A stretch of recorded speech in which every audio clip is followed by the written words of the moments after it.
Porque mesmo com tanto acesso à informação, algumas pessoas se tornam tão suscetíveis a decisões e ideias absurdas. Seria apenas falta de conhecimento? Ou será que existe algo mais profundo por trás desse comportamento aparentemente irracional? A resposta para essas perguntas pode estar no ensaio provocador, que continua atual mesmo décadas depois de escrito. Inspirado no ensaio de Carlo Cipolla, este vídeo vai te mostrar por que a estupidez moderna é uma ameaça real e como ela afeta sua vida mais do que você imagina. Se esse assunto te intrigou, vale a pena ler o ensaio completo. Deixarei o link do livro na descrição e no comentário fixado. Cipolla foi um historiador econômico e professor da Universidade de Berkeley, Califórnia, que nos anos 1970 dedicou-se a estudar e classificar os diversos tipos de tolice humana. Ele acreditava que a maioria de nós ignora a imensa destruição causada pela estupidez. Segundo ele, reconhecemos facilmente os efeitos do mal, da corrupção e da ganância, mas tendemos a ignorar os danos causados pela estupidez humana. Todos nós já nos deparamos com a estupidez, seja no dia a dia, na política ou nas redes sociais. Provavelmente você já conheceu alguém que defende com fervor um líder político ou figura pública, independentemente das declarações controversas que essa pessoa faz. Todos nós já vimos esses devotos apaixonados que louvam seus ídolos apesar das falhas gritantes de lógica e julgamento. Cipolla escreveu seu ensaio para ajudar a corrigir esse ponto cego. As páginas a seguir são, na verdade, o resultado de um esforço construtivo para detectar, conhecer e, assim, possivelmente neutralizar uma das forças mais poderosas e obscuras que impedem o crescimento do bem-estar e da felicidade humana. Para desenvolver sua teoria, Cipolla classificou as pessoas em 4 grupos, com base nos efeitos que suas ações causam para si mesmas e para os outros. Primeiramente, há a categoria do desamparado. A pessoa desamparada é aquela cujas ações produzem uma perda para si mesma, mas um ganho para outra pessoa. Em segundo lugar, está a categoria do bandido. O bandido é uma pessoa cujas ações produzem um ganho para si mesma, mas uma perda para outra. A terceira categoria é a do inteligente. Uma pessoa inteligente se comporta de tal maneira que produz um ganho para si mesma, bem como um ganho para os outros. E finalmente, há a categoria do estúpido. Esse último grupo, o dos estúpidos, que mais intrigava Cipolla. Eles são movidos por uma tendência inata a tomar decisões sem sentido, mesmo quando essas escolhas claramente prejudicam seus próprios interesses. E isso frustra, confunde e ameaça o funcionamento de qualquer sociedade. Em seu ensaio, publicado originalmente em 1976, Cipolla enumera 5 leis básicas da estupidez humana, a primeira das quais afirma: sempre e inevitavelmente, todos subestimam o número de indivíduos estúpidos em circulação. O físico alemão Albert Einstein, em conversa com o psiquiatra alemão Friedrich Perls, teria dito: 2 coisas são infinitas, o universo e a estupidez humana, e eu não tenho certeza sobre o universo. Não só tendemos a subestimar o número de pessoas estúpidas na sociedade, como também tendemos a subestimar o número de pessoas estúpidas em nossa órbita social. Mas, como Cipolla alerta, essa é uma ilusão perigosa. Grandes porções da população estão dispostas a pensar e agir de maneira estúpida, e frequentemente o fazem. A segunda lei básica da estupidez humana afirma que a probabilidade de uma pessoa ser estúpida é independente de qualquer outra característica dessa pessoa.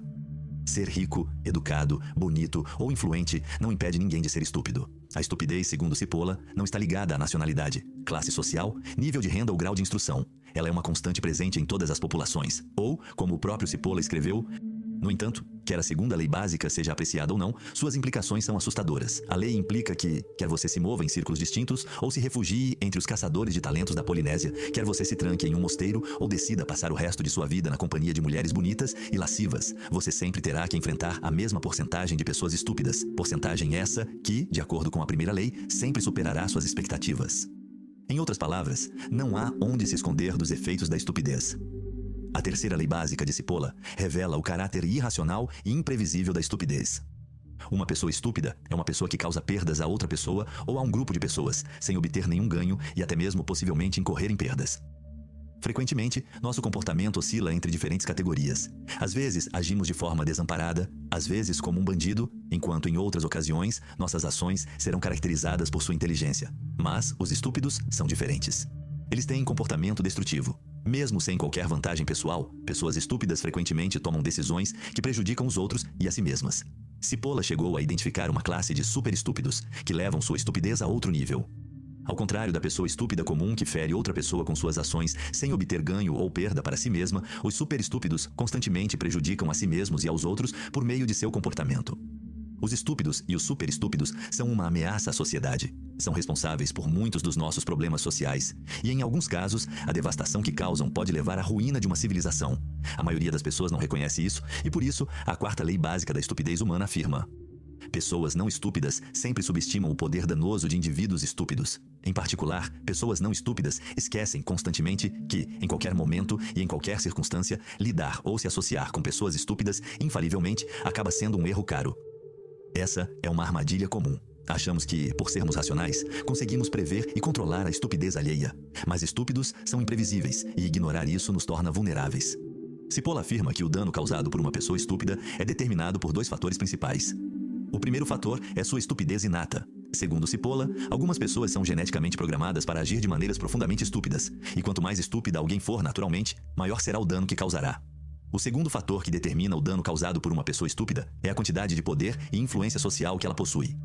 O teólogo alemão Dietrich Bonhoeffer apontou que a estupidez e o poder andam de mãos dadas. Quanto mais poder uma pessoa tem, mais ela tende a parar de pensar criticamente e a se tornar mais estúpida. Isso porque o poder isola. Ele afasta as pessoas de feedback honesto. Quando você se cerca de bajuladores, de pessoas que sempre dizem sim, a sua compreensão da realidade começa a se distorcer. Uma pessoa estúpida que ocupa uma posição de alto nível no governo, nas forças armadas ou em uma grande corporação pode causar muito mais danos do que uma pessoa estúpida que está desempregada. Mas como os estúpidos alcançam tais posições de poder? Sua estupidez não deveria impedi-los de ascender ao status social? Cipolla explica. A questão que pessoas razoáveis frequentemente levantam é como e por que pessoas estúpidas conseguem alcançar posições de poder e importância. Classe e casta eram os arranjos sociais que favoreciam o fornecimento constante de pessoas estúpidas a posições de poder na maioria das sociedades do mundo pré-industrial. A religião era outro fator contribuinte, mas em vez de classe e casta, temos partidos políticos e burocracia, e em vez de religião, temos democracia. Dentro de um sistema democrático, as eleições gerais são um instrumento extremamente eficaz para garantir a manutenção constante dos estúpidos entre os poderosos. As eleições permitem que o grande número de pessoas estúpidas na população em geral determine quais políticos ocuparão cargos e muitas vezes elas elegem alguém estúpido como elas. E uma vez que uma pessoa estúpida assume o cargo, ela ajuda a manter a proporção de pessoas estúpidas nas burocracias e no sistema judiciário, nomeando-as para cargos de poder.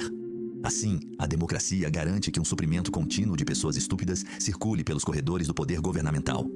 Outra razão pela qual pessoas estúpidas representam uma ameaça tão grande para a sociedade é que a maioria de nós falha em detectar sua estupidez e em se defender contra suas ações.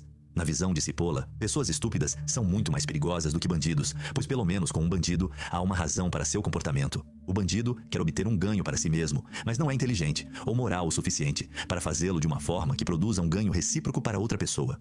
Mas as ações do bandido, mesmo que imorais, ainda são racionais e, portanto, um tanto previsíveis. Não é o caso com os estúpidos. Ao subestimá-los, abrimos espaço para decisões desastrosas, políticas absurdas e comportamentos coletivos perigosos. Ou como Cipolla explica, uma criatura estúpida irá assediá-lo sem motivo, sem nenhuma vantagem, sem nenhum plano ou esquema e nos momentos e lugares mais improváveis. Você não tem como saber racionalmente se, quando, como e por que a criatura estúpida ataca. Quando confrontado com um indivíduo estúpido, você está completamente à mercê dele. Como as ações da pessoa estúpida não estão em conformidade com as regras da racionalidade, segue-se que a. Geralmente somos pegos de surpresa pelo ataque. B. Mesmo quando nos damos conta do ataque, não podemos organizar uma defesa racional porque o ataque em si carece de qualquer estrutura racional. E isso nos leva à quinta e última lei básica da estupidez humana que afirma: uma pessoa estúpida é o tipo de pessoa mais perigosa. Pessoas estúpidas agem sem lógica ou motivo claro. Suas ações causam prejuízos gratuitos, empobrecem a sociedade, destroem vidas, inclusive as próprias. Quando ocupam posições de grande influência, como presidência ou chefia de governo, os danos se ampliam. A consequência quase sempre é a ruína social. Políticos e oportunistas exploram essa estupidez, mas são os seguidores verdadeiramente estúpidos que tornam tudo isso possível, em escala nacional e global. Cipolla acreditava que a única forma de evitar que pessoas estúpidas destruam uma sociedade é aumentar o número de indivíduos que agem de forma inteligente. Segundo ele, os estúpidos não mudam de categoria, mas bandidos e indefesos podem aprender a agir com inteligência. Se houver pessoas inteligentes em número suficiente, suas ações, sempre voltadas ao benefício mútuo, podem compensar ou neutralizar os danos causados pelos estúpidos. O problema é que hoje, a tendência é justamente o oposto. Forças sociais têm empurrado as pessoas para longe da inteligência e em direção às outras duas categorias. Governos paternalistas incentivam comportamentos passivos, diminuindo as consequências para quem se comporta como indefeso. Ao mesmo tempo, o culto à riqueza e ao consumo cria um desejo tão desmedido por dinheiro e status que muitos se tornam bandidos sociais, agindo sem ética para alcançar seus objetivos. Sem uma quantidade suficiente de pessoas inteligentes para equilibrar o sistema, o resultado é o enfraquecimento das defesas da sociedade e o avanço do colapso. Como escreve Cipolla, num país em declínio, a fração de pessoas estúpidas é relativamente constante. Mas na população remanescente nota-se, entre os que estão no poder, uma proliferação alarmante de bandidos com conotações de estupidez e entre os que não estão no poder, um crescimento igualmente alarmante no número de indivíduos indefesos. Tal mudança na composição da população não estúpida inevitavelmente fortalece o poder destrutivo da fração estúpida e torna o declínio uma certeza. E o país vai para o inferno. Cipolla conclui que a estupidez é a ameaça mais perigosa à sociedade porque age sem lógica ou motivação clara, causa dano coletivo sem benefício pessoal e se espalha facilmente sem oposição firme. Mas ele também oferece um fio de esperança. Embora os estúpidos sejam numerosos, os sensatos são maioria. Se permanecerem vigilantes e agirem cedo, podem limitar os danos antes que crenças absurdas se espalhem. É por isso que entender e reconhecer a estupidez não é apenas uma curiosidade filosófica. É uma questão de sobrevivência social. Ao promovermos uma cultura de reflexão, empatia e racionalidade, conseguimos reduzir o espaço da estupidez, mesmo que ela nunca desapareça completamente.